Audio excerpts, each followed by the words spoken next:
everyone, this is Mitch Daigle here, and I'm going to go over my UDL Retool.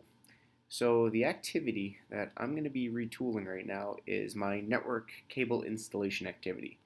So just a little bit of background, I'm a CTE instructor. I teach Advanced Technologies, which is a computer maintenance repair upgrade course. So this is for students, primarily juniors and seniors in high school, who are looking to get into the IT field. So a lot of these guys and gals want to be IT technicians or network technicians. Some of them, though, are more into programming, graphic design, animation, digital cinema, things of that nature. So the activity is basically to install network cables, Cat5 network cables, through the walls into a patch panel and then hook computers up into that network. So here's an example of the tools we use, and this in and of itself actually proves a challenge for some students. This particular activity requires a lot of manual dexterity. You have to be very good with your hands. The wires are very small. You have to be very precise. The tools are very sharp, which actually isn't as much a danger to the students as it is to the actual wiring. And that's where a lot of them have trouble, actually, is the fine and motor skills required to do this. They end up cutting through a lot of the cables instead of just stripping off the thin plastic sheathing on the outside. So another challenge a lot of students have is actually seeing the cables themselves. And that creates kind of a challenge for them because they have to get these colored wires in a very fine order. If you can see the colored wires in the middle of the screen here. So to complete the activity, they do have to create both a Cat5e and Cat6 patch cable. They have to create a crossover cable. They have to properly wire the RJ45 male and female connectors. Now these are the little network cable ends that you've probably seen on the back of your computers. And they also have to properly punch the wire into a patch panel that's mounted in my room. And that's what you see right here. Now, the barriers to this, besides what I've already talked about, is the fact that the space I have to do it is actually a very small, confined space. Now, that was actually intentionally done so. In the real world, when you do this, it's not like you have a big open space to do this. You're always behind a wall, running wires in really tight areas, underneath desks, up conduit, things of that nature. The small wires, like I said, are difficult to see, and the wire colors. So any student who has any kind of a visual impairment will struggle with this just due to its very nature. It can be tricky assembly with the dexterity, both to put the wires in place and line them up, but also just to kind of get yourself in some of these places. Reaching around or getting your arms around the kind of middle pieces of the patch panel back here to put the wires in place and then holding a sharp tool in your hand to punch it in place isn't easy.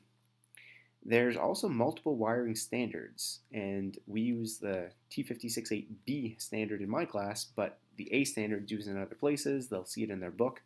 So it's a lot of wiring diagrams and stuff like that, and some students who have trouble keeping track of that have had issues with that in the past. Reversing wires, not because they did it wrong, it's because they did it with the wrong standard and just kind of got the two mixed up in their head. And kind of the biggest challenge I have with some of them is a kid who wants to be a programmer or a graphic designer may not have any interest in wiring at all. However, this is a required standard for my class. So here's an example of what I'm talking about, trying to punch the wires in the back. These were ones that students did. As you can see, there's a lot of wires, there's a lot of slots, and you don't really have a good grasp. I have to reach my arm around and just kind of snap a picture with my camera in the backside, but you've only got about 16 inches from the wall to this rack. So, and there are two metal bars that support it that are in the way as well, so it's not easy to get there physically. And the wire wall itself is not for the faint of heart. The photo actually makes it look a little bit bigger than it is. It's a pretty narrow passageway back there, and I can only have a few students working at a time. You kind of lean sideways, the panels at the bottom. Sometimes you almost have to lay down on the concrete to do it. So that's kind of the activity as it was. So after reading in our UDL, this is the quote kind of struck out to me how I was really looking at this activity and maybe how I needed to rethink it. So perhaps the biggest misconception underlying many reform efforts may have been treating individual learners as separate from their contexts or environments, gauging ability and disability or strength weaknesses as a learner as if these qualities resided wholly and unchangingly in the learner. So kind of what I take out of that is a learner needs the opportunity to be able to show me what they know. And if they can't show me it within this context and in this environment, and again, the environment is kind of the challenge on this one, I need to provide a way for them to show it in some other means. I got to make sure that they can show me what they know in an environment that works for them. When it comes to the context, again, some learners may not be as interested in the actual cabling. They still need to do it to a level. However, in my class, there is a lot of variability built into other activities simply because there's such diversity in my learners. And I don't think I was fully accepting of that in this activity. It was kind of a very strict activity. So here's just a couple more pictures showing you where the kids are operating and what they've got to do. So universal design for learning, I really love how it's broken down into the why, the what, and the how of learning. And there were definitely things I could do right away to tackle the how of learning. The what is a little more challenging simply because there are industry standards that I have to meet with these students. So they do need to show to some extent that they're proficient in this. The why of learning, though, I could play around with as well. And you'll see what I mean by that at the end. So to address the how, I went and I printed off a large copy of this RJ45 pinout and posted that on the wall right next to where they're working. So it's really big, it's really colorful, and it's really easy for them to see the wiring. I almost ripped it in the laminator, which is why it's all wrinkled, but it doesn't really matter because the students can still see it great. So that's posted now, so any student who's working on it just needs to glance up and there's the exact pinout, so that'll help with confusion. I also went and moved around a few things in our electronics shop. We have a little tiny electronics room, and what I did is I got a lighted mirror, so this is, lighted magnifying glass, and this is to help students who do have visual impairments. That's one of the main things I run into with this. They either can't access the wire wall or they can't see the wires well. So setting it up in here, I've got a spare patch panel, spare wire ends, male and female RJ45 connectors, or spool of wire under the desk, so that I can actually come in here and do that work, so the environment is not a barrier for them. And you'll see right here, this makes a huge difference for some of those students. This is with the magnifying glass all the way up, but they can get it right down close, find a position that's comfortable for them, and it really helps out the students with visual impairments or the students who can't get into the back.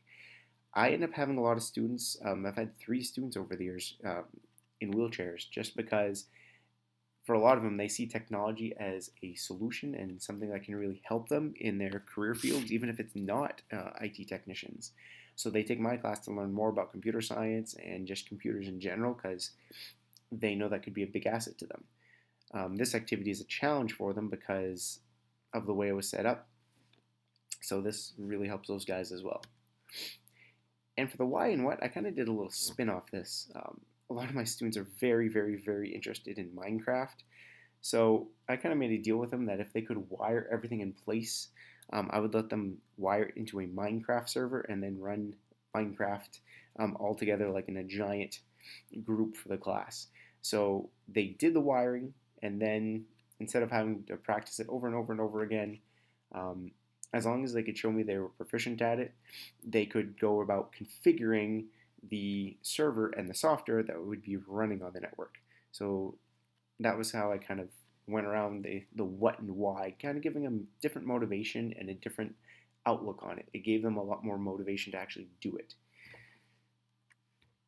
So one quote that stuck with me as well, variability demands corresponding flexibility in the learning context if each student is to find an inviting, appropriately challenging, and supportive experience.